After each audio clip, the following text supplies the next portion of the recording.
Presented by Unique Films. Unique Films. Unique Films. Balaji Recording Studio, Jadavpur. जतारू ससुर दशहरा में अइहा देवी माई पर चुनरी चढ़इहा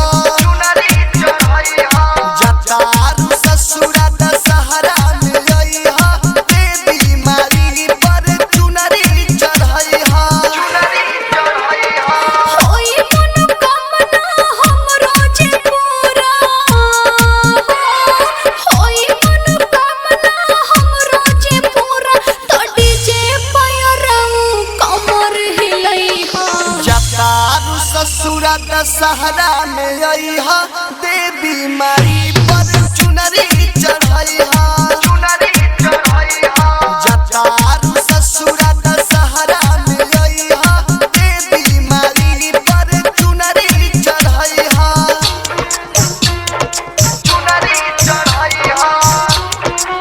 music director Balaji recording studio Jadavpur.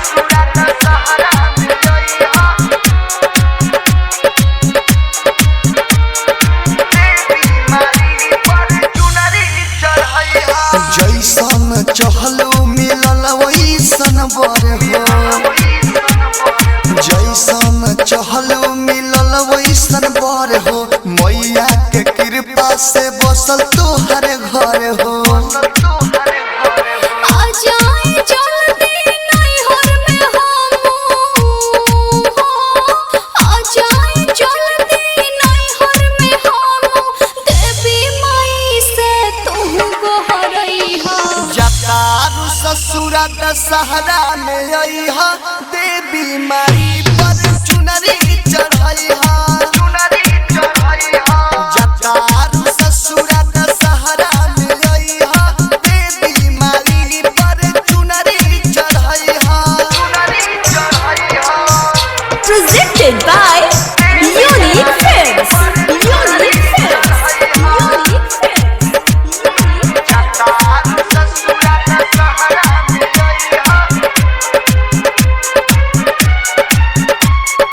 देवी माई पर चुनरी चढ़इहा मैया जी तो कली तरह देखऊ पर मैया जी तो कली तरह देखऊ पर जिंदगी तोहार भइल सब से सुपर दुर्गे से दर्द विदेशी लालिया दो दुर्गे से दर्द विदेशी लालिया दो अनसू के साथ अगरबत्ती जरइहा जतारू ससुर दशहरा में अइहा देवी माई पर चुनरी चढ़इहा जतारू ससुर दशहरा में अइहा देवी माई पर चुनरी चढ़इहा होई मनोकामना हमरो जे पूरा होई मनोकामना हमरो जे पूरा तो डीजे पयरऊ कमर हिलइहा जतारू ससुर दशहरा में अइहा देवी माई पर चुनरी चढ़इहा बालाजी रिकॉर्डिंग स्टूडियो जादवपुर। जतारू ससुर दशहरा में अइहा देवी